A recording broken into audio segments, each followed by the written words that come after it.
Hey everyone, welcome to Youth Bombs. I'm Craig. I'm Olivia. And we're the voice of young conservatives in Alachua County. Recently, Kamala Harris has been really flopping, both in the media interviews and on stage. Olivia, do you want to start us off with the comment at the rally and how that went for her? Yeah, so recently Kamala was on the campaign trail and she was at a rally and someone in the crowd yelled out, "Christ is King," or, "Christ is Lord," which is a very common Christian saying, which, by the way, all religion should be an apolitical topic, especially Christianity. It's the number one religion in American culture in the United States. So a lot of people are familiar with it. A lot of people believe in it, no matter what their politics are. But she, in response, said, "You're at the wrong rally," implying that Christianity and those type of, I guess, traditional values that Christianity, holds, and the more like conservative, like socially conservative values, don't apply to being a Democrat. So obviously people were very upset about that, and understandably so, because it was a direct insult to a religion, and she obviously doesn't have a good understanding of religion versus politics. Mm-hmm. Absolutely. It just shows that the modern Democrat Party is hostile to Christianity. They openly wear it on their face, and now we even have their top contender, Kamala Harris, doing it. So we know that they're hostile to Christian values, that they don't believe in them. And I think it's going to be an awkward juxtaposition for some people who are in the evangelical community voting for Kamala Harris after this comment, because now it's even more of a tightrope that they're walking. They know that she's hostile, and yet they give her their vote. Now, fortunately, that's a very small segment of the population, but very smug and active on Twitter and the Wall Street Journal. So, yeah, definitely. And like church things and religion, it should always remain apolitical, and it should always be respected. I mean, we have freedom of religion written in our Constitution for a reason. That's one thing that makes our country so great, is that for our whole entire existence, people have been, by and large, able to peacefully practice their religion and do it openly. And I can't really name a lot of countries in the whole entire world where that's okay to do. And also, when it comes to Christianity and liberalism, there's definitely sections of Christianity ideals that are conservative, and a lot of Christian Catholic ideals do coincide with conservative values, thus the Republican Party, right? But there's also values that are seen as Christ-like and Christian that would be perceived as more liberal, such as having like open borders and, helping the poor. And that's always been traditionally perceived as being like a more liberal Democrat Party type of voting position. So for her to not understand that really shows a lack of awareness. And she also goes on and says how she is a part of the American Baptist Association. Well, if they're at the wrong rally, she's the one leading it as a Baptist. She's also in the administration with Biden, who is a self-proclaimed Catholic. We can debate if he's a really, truly a Catholic later, but, those are very key people in the Democratic Party, their own candidate, and yet they're saying that. And she had no problem attacking that. And I think it goes to show also in our culture that Christianity is always, attacked. It's like, feel free to attack Christianity in popular culture because, honestly, who cares? I guess because it's the majority, people can suck it up and deal with it.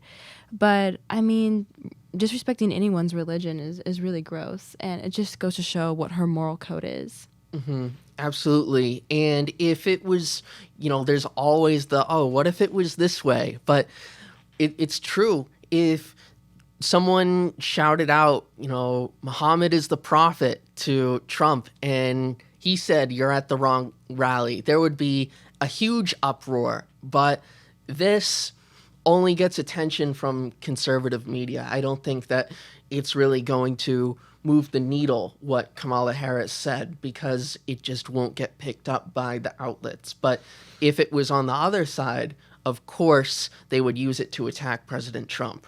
Oh, definitely. And that's just how our culture has been going, especially with that whole cancel culture mentality. However, I do think that Christian voters who do vote Democrat might, or they should at least, take a double take at voting for Kamala. Liberal Catholicism, liberal Christianity, those are like known concepts. Those are known ideas, known theories, religious theories, social theories that are out there.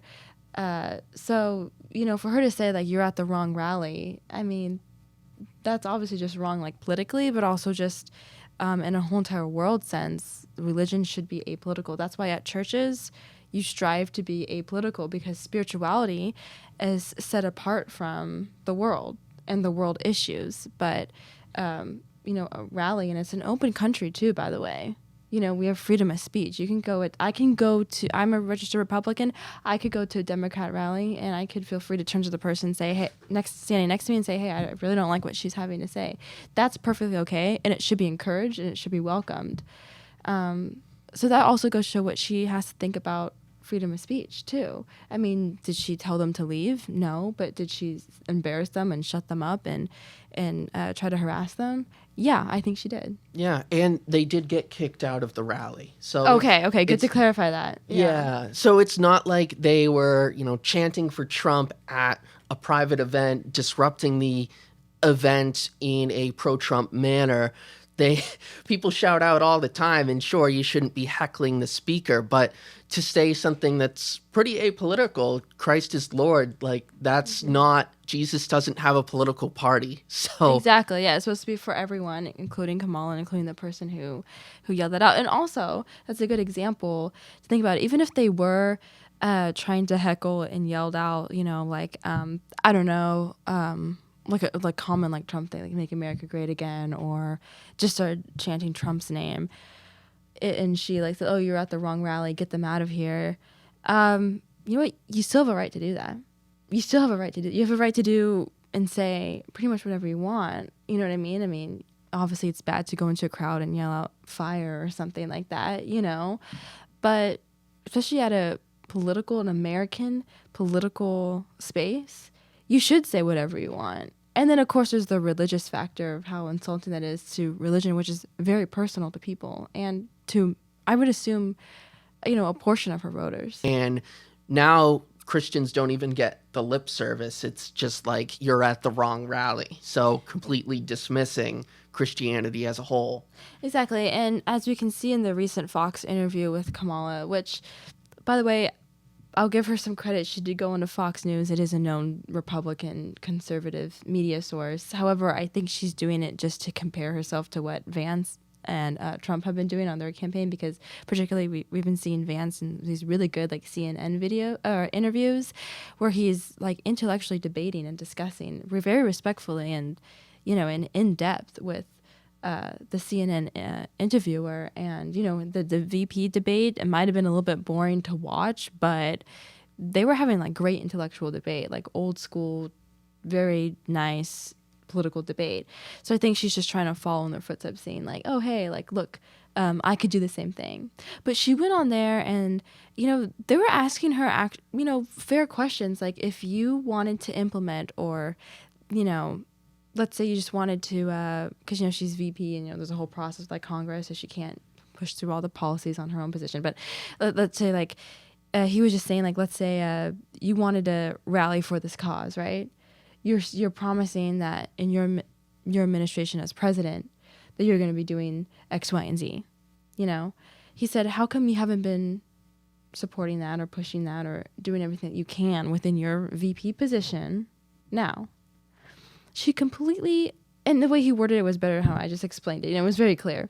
She completely ignored it and just went back to blaming Trump, because what she's hoping to do is to ignore any of the horrible things that her administration that she's currently in has been doing, and create these sound bites so her voters and Americans can hear once again how quote unquote bad Trump is. And like even amongst conservatives, you can debate the virtues of Trump, how well he was with economics and people in his cabinet, but I think all in all we know that the country and foreign affairs, and the economy was, better off. Yet, they're trying to paint that picture again that, he's like this, he's a criminal. He hates women, blah, blah, blah. And it's like, okay, well, yeah, he might not be the most virtuous person, but can you name me one politician that is? Yeah, it's interesting to see Kamala, all she's got are the attack lines against Trump. It's nothing original, nothing new. It's just a seeming matter to want people to hate Trump more than they love America. I think that is part of her goal with some voters, and it's sad to see. But, Trump, he's coming out with lots of new and innovative policy ideas that anyone is free to check out at Agenda 47 on his website. So clearly there's a stark difference between the anti-Trump rhetoric that Kamala espouses and Trump's forward-thinking vision. And she really flopped that interview completely. She really did. And that could have been a really good chance for her to engage in good debate, especially when people are comparing that with how well Vance did on CNN and MSNBC. I think he went on, and just the VP debate in general, just interacting with the other side. I mean, she just can't answer a question. And she's so bad at it. And it makes me think, what's wrong with her PR team? Mm-hmm. Why are they not coaching her? They pulled it together for the presidential debate, which was, as a conservative, it was kind of disappointing to see because we know how well it would be easy to just, demolish her in a debate. You know what I mean? Mm-hmm. But she actually did kind of pull it together with some good, sound bites enough because, she rehearsed it so much. You know what I mean? But, yeah, she really didn't do well in that interview. Right, exactly. And it just goes to show the kind of person she is. It's nothing original, nothing new. I think it's all just rehearsed lines. And that's why she did so poorly in 2019 when she ran for president. Voters didn't like her then. Voters don't really like her now. And it's evident she's not doing the interviews because she knows the more exposed she is, the worse she'll do. That's why she's avoiding the media like the plague and instead does these very scripted, very controlled events that are really tailored to her being able to get out a quick soundbite and then leaving the event. When she spoke in Detroit recently, I believe it was for only just over 6 minutes. So clearly very quick, very fast, and she could have at least done it for an hour with a teleprompter, but no, she just leaves her voters hanging. Exactly. And, people who support her, you can ask them why, and they'll probably list 10 reasons why they're voting for her because they hate Trump, but they probably can't come up with one good reason why they're voting for her because she's a good politician. She has good policies. Mm-hmm. You know what I mean? But when you ask people why they're voting for Trump, they're voting for him because they like him. They like his policies and like what he did for the country. But the same can't be said for Kamala. I mean, look at the Biden administration. Mm-hmm. And she's heavily attached to that, for her whole entire political reputation. And that was horrible for the country and horrible for the world. I mean, half of the world problems that we're having right now wouldn't have been a thing if Biden wasn't president. Mm-hmm. Exactly. We wouldn't have the war in Ukraine. We wouldn't have the war in Israel. Things are coming to a disaster point, and November is the chance to really express change. Meanwhile, Trump pretty much does any interview, anytime, anywhere, any place. He'll go on the hostile networks and he'll talk to these hostile reporters. And meanwhile, Kamala does one Fox interview and she can't bear to even go on the friendly media like MSNBC or CNN. She won't do it because she's afraid. I mean, yeah, that's so true. And Trump even went earlier this year to the Black Journalists Convention. Mm-hmm. I think it was in Chicago. And Kamala was supposed to go virtually, but then she canceled and then they never asked her back on. But Trump actually went there in person. And there were some journalists there and a panel who really came at him really hard about his personal life. I think she asked him a question why do you think this if he'd been I forgot what she said, but it was something it was very hostile right away. Mm-hmm. But he just kind of played it off as a joke and just respectfully bantered back, and it was fine, but it's very telling they even asked Kamala Harris to go on there, and she claims so much about identity politics and being an African-American woman, yet she can't even bother to show up to that journalist convention that was for African-American journalists. Right, exactly. She's not in it for the people. She doesn't care to see what voters feel and think and hear on the ground. She's up in the sky with her elite advisors, and that's where she stays. She doesn't interact with people. It's all scripted. It's all planned. And that brings me to the Al Smith dinner that was this week. Deeply disrespectful to Catholics for her not to attend. First, since I believe Mondale to skip out on this event. Every presidential candidate goes, Trump, Clinton, Biden, they've all attended, but she skips out and instead sends in a pre-recorded video, which is like, okay, you can't even bother to give the time of day to a key Catholic constituency.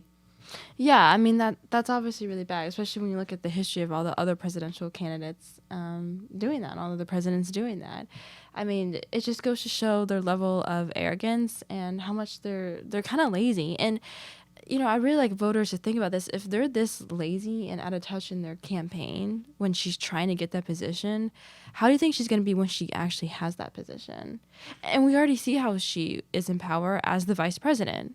I mean, people go on and on like, oh, the reason why, you know, the country's not doing well is not because, you know, she's VP. It goes through this whole like Congress process, which is true. That's how our government works. You know, she has like limited powers, obviously, but she's been like, her and Biden have been like out of touch the whole entire administration, and she does have a say in it too. It's not like she's like completely like, you know, can't do anything as vice president. She doesn't have any power behind the scenes through like PACs and her influence as vice president. I mean, who's buying that?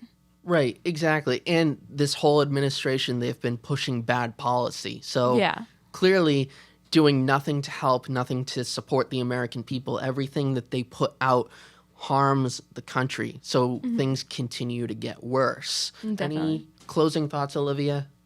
I would just encourage people to really look at actions versus what she's saying, note how she's absent, and know what she says to people. Absolutely. And with that, thanks everyone so much for watching. We really appreciate it. We upload every Monday, Wednesday, and Friday at 1 p.m. Don't forget to like, comment, and subscribe. And if you have any questions or comments, feel free to reach out to us at youthbombs@alatrorepublicans.com. Thanks so much, everyone. Take care.